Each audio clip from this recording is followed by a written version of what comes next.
sungguh-sungguh Allah sangat ridho ketika seorang hamba itu makan ketika sesuap nasi dia muji Allah, ketika minum seteguk nasi dia muji Allah. Itu kalau orang diridhoni Allah itu wali betul. Itu untuk jadi wali itu gampang, kamu makan ridho, kamu nginjak buminya Allah ridho seneng, kamu hidup keseharian aman seneng. Nah ini supaya sampean kita semua ngaji betapa panduan Rasulullah untuk menggapai ridho Allah itu banyak yang keseharian sekali. Saking kesehariannya banyak dalam hadis dan itu sahih. Nabi menyebut hal-hal yang keseharian. Hatta ma tas'alu fi fimra'atika, kamu punya uang kemudian istri kamu bisa makan itu ibadah. Bahkan sebagian ibadah itu dicontohkan Nabi yang akhirnya diprotes sahabat. Yaitu wa fi buti ahadikum sedekah, kamu menggauli istri kamu itu ya sedekah. Sampai sahabat bilang yang benar ya Rasulullah. Ayati ahaduna syahwatahu wa huwa lahu ajrun. Masa urusan biologis, urusan syahwat kemudian dia dapat pahala. Nabi menjawab, alaysa lawadu'aha fi haramin akana alaihi wisrun. Bagaimana kalau dia meletakkan ke yang tidak benar itu kan dosa. Nah, hal-hal seperti ini yang saya ingin teman-teman semua. Saya juga agak ingin ngaji demi Anda juga agak ingin. Itu dosa sekali ngaji kok pesanan kelompok tertentu itu enggak boleh. Islam itu untuk semua. Jadi ya cuma karena di depan saya jenengan ya seakan-akan jenengan korbannya. Itu ada ilmunya dalam usul fikih itu. Jadi orang itu harus ngaji usul fikih. Nama yang disebut, mungkin Mas Sufyan masih ingat zaman ngaji usul fikih. Nama yang disebut itu tidak jaminan sebagai prioritas perintah. Jadi misalnya gini, kebetulan yang di depan Nabi itu Abu Dzar. Nabi ya bilang, ya Abu Dzarin ini uhibbuka misalnya, atau ya Mu'ad ini uhibbuka, atau ya Abu Hurairah ini uhibbuka misalnya. Banyaklah riwayat yang Nabi nyebut ya Abu Dzarin, ya Mu'ad, ya Abu Hurairah. Kemudian misalnya Nabi meneruskan khitab, ini uhibbuka, saya mencintai kamu, fakul dubur sholatin, atau sebagian riwayat disebut fala tada'anna dubura kulli sholatin, Allahumma inni ala dzikrika wa syukrika wa husni ibadatik. Saya mencintai kamu, siapa saja, Mu'ad bisa, Abu Dzar bisa siapa. Saya mencintai kamu, mohon kalau habis sholat kamu jangan lupa wiridan Allahumma a'inni ala dzikrika wa syukrika wa husni ibadatik. Ya Allah, tolong kami permudah supaya mudah ingat engkau. Anda tidak bisa mentang-mentang, wong nama saya Parmin, nama saya Purnomo, itu yang diperintahkan Mu'ad misalnya. Jadi yang disebut satu, tapi khitab itu untuk siapa saja. Saya teruskan ya. Jadi saya mohon semua kita melakukan kebaikan itu, kalau dalam kaidah fikih disebut al yakin la yuzalu bisyak. Banyak kebaikan yang kebenarannya itu 100%. Tidak punya efek samping ke pihak lain, ke kelompok lain, ke komunitas lain. Itu tadi misalnya Anda makan, dan itu murah sekali, hanya butuh satu piring. Setiap punyaan kamu muji Allah, setiap minum kamu muji Allah. Itu redaksinya Rasulullah SAW disebut Allah sangat ridho ketika seorang hamba makan, kemudian dia memuji Allah. Atau minum, kemudian dia muji Allah. Logikanya gampang, negara seperti ini yang kamu harapkan bentuknya kayak apa, mertua, ipar, komunitas, tetangga, itu nyata terjadi itu kan belum pasti. Sementara yang mesti terjadi adalah kamu butuh makan, kalau tidak mati. Butuh minum, kalau tidak mati. Butuh bumi yang nyaman ditempati, kalau tidak kita juga mati. Sebab itu Allah kalau menyebut nikmatnya itu hal-hal yang keseharian. Alladzi at'amahum min ju'. Allah itu siapa? Allah itu yang menciptakan kamu bisa makan. Tidak berlebihan, Allah itu yang menciptakan kondisi sosial itu ideal. Zaman Nabi itu ya ada orang munafik. Orang-orang pilihan Allah itu juga diuji orang sekelilingnya yang macam-macam. Semua diuji sesuai konteks zaman dan waktu.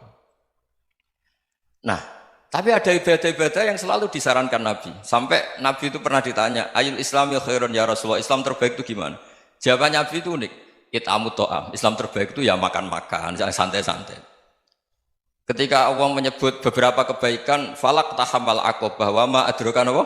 Mal aqobah. Terusannya apa? Fakku rokobah. Terusannya apa? Au it'amun fi yaumin di masubah. Ya, atau acara makan-makan itu juga Islam.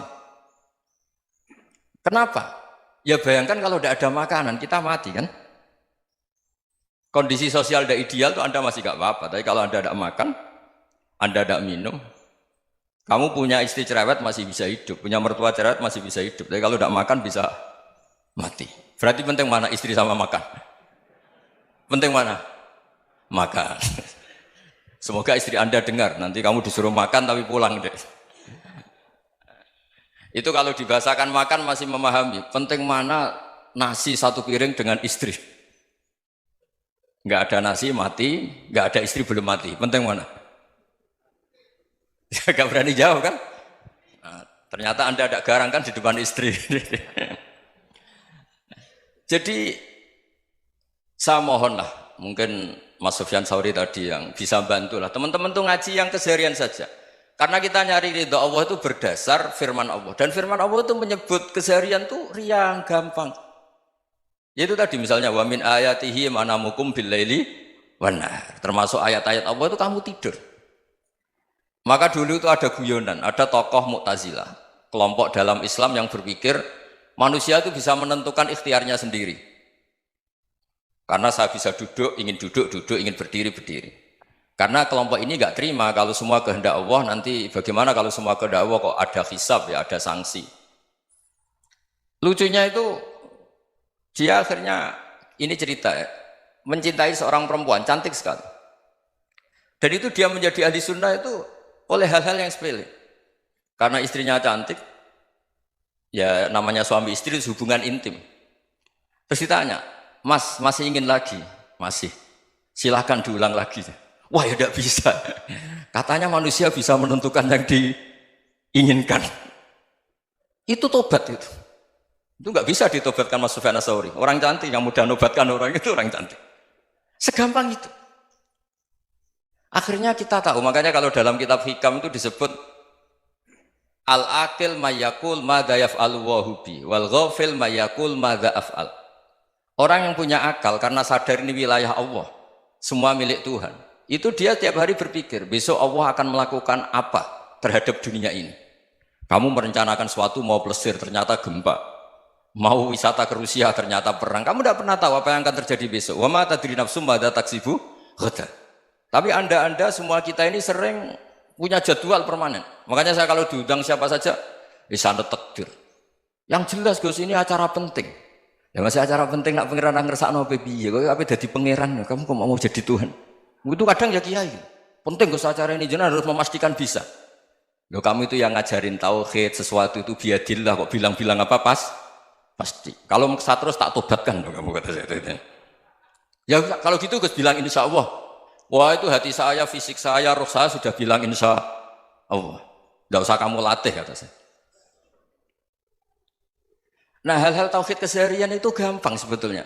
Wal ghafil yaqulu madza af'al. Tapi orang yang lupa Allah dia setiap hari bilang besok apa? Kita bisa melakukan apa? Seakan-akan dia itu aktor, dia penting, dia subjek permanen, dia.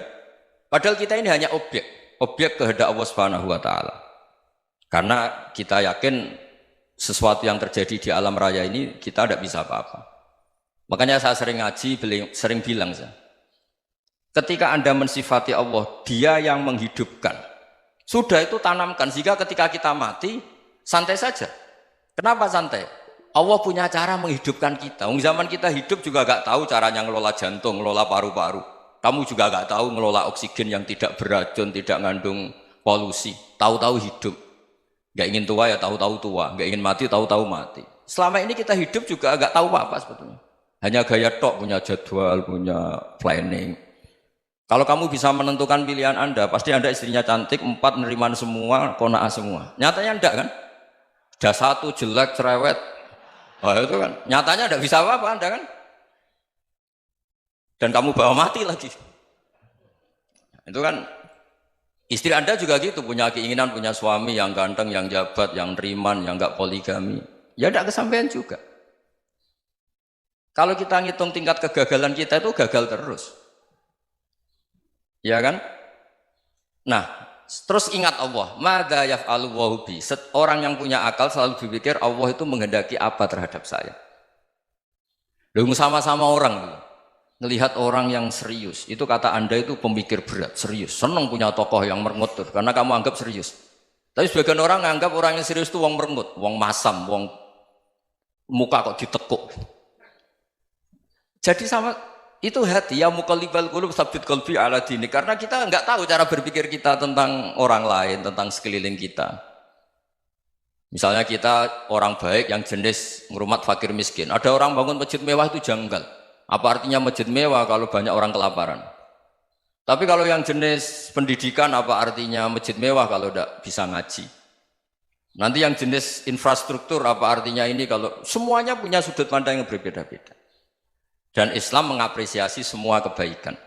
Tapi katakan semua kebaikan itu adalah kehendak Allah Subhanahu wa taala. Karena apapun baik Anda itu pakai fasilitas yang diberikan oleh Allah Subhanahu wa taala. Sehingga ini yang disebut kulillah sumadarhum fi khawdihim yal'abun. Ya kembali tadi ke tema-tema bahwa keseharian Anda ini sudah Islami. Saat Anda tidak bisa melakukan apa saja. Saya sering ada jenazah, biasanya kalau tetangga meninggal saya sering disuruh ngelepas. Saya bilang orang ini baik karena sering ngelamun di rumah, sering nganggur di rumah. Ditanya sama anaknya, kenapa Gus nganggur baik? Ya kalau dia nganggur artinya juga agak berbuat sesuatu yang maksiat kan? Ya kan? Orang nganggur di rumahnya ya tidak bunuh orang, tidak maling, tidak korupsi, ya namanya nganggur di rumah.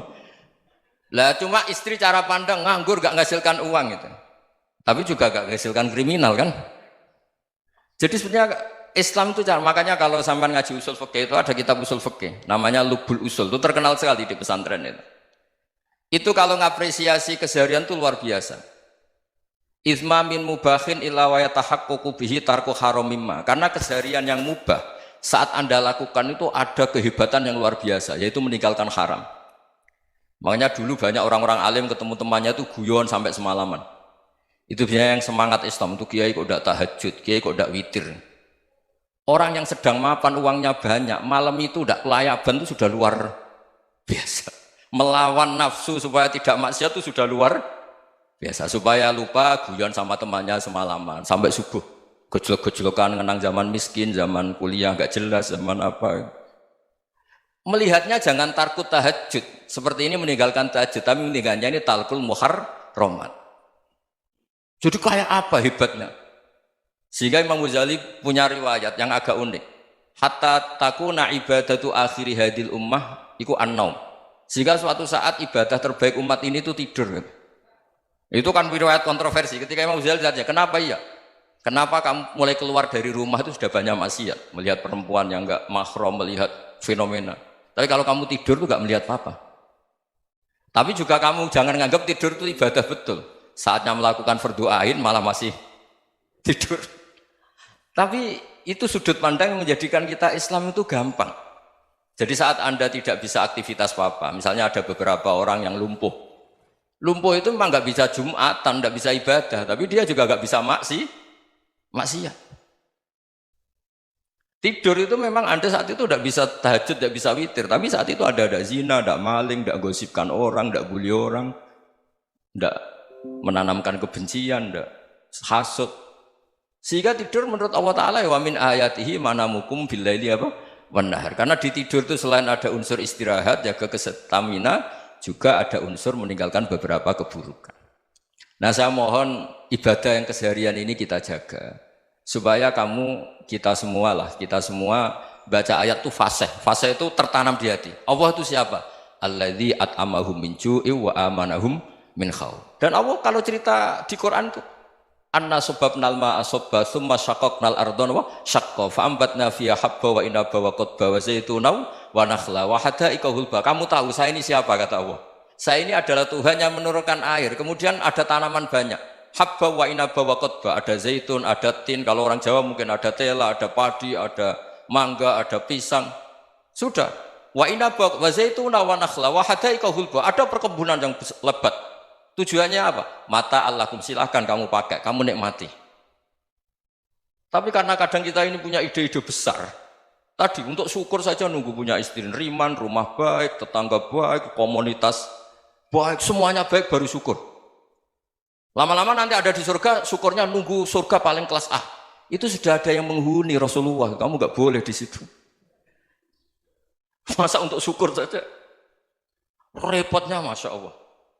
Jadi mohonlah Quran yang kalau Anda hafalkan juz sama itu kan ada ayat-ayat yang kayak tadi. Ya, fal yang dzuril insanu ila ta'ami. Coba lihat. Apa yang kamu makan ya? Dari mana? Dan untuk mempertahankan hidup kamu keseharian. Jadi jangan kira ibadah itu harus membentuk komunitas yang versi Anda. Ibadah itu harus yang hal yang mulu-mulu. Kesehariannya Anda alami. Loh ini saya tidak bikin-bikin. Saya ngaji bukan karena berdasar pesanan. Itu ayat yang saya baca kan betul ada ayatnya kan. Fal yang dzuril insanu ila tu'ami anna sobabnal ma'a sobba thumma syaqaqnal ardo syaqqa fa ambasna fiha habba wa inaba wa qadba wa zaituna wa nakhla wa hada'iqa ghulba. Terusannya apa? Mata'al lakum, silakan kamu nikmati. Mata itu silakan kamu nikmati.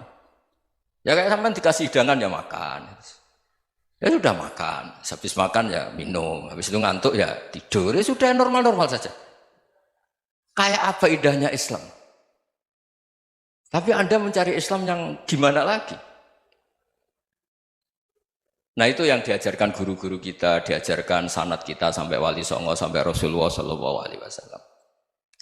Bahwa pada akhirnya ada jihad, ada perang. Itu dulu memang perang, bukan membunuh, beda. Dulu kita dijajah Belanda ya perang, dan itu normal karena kita dijajah.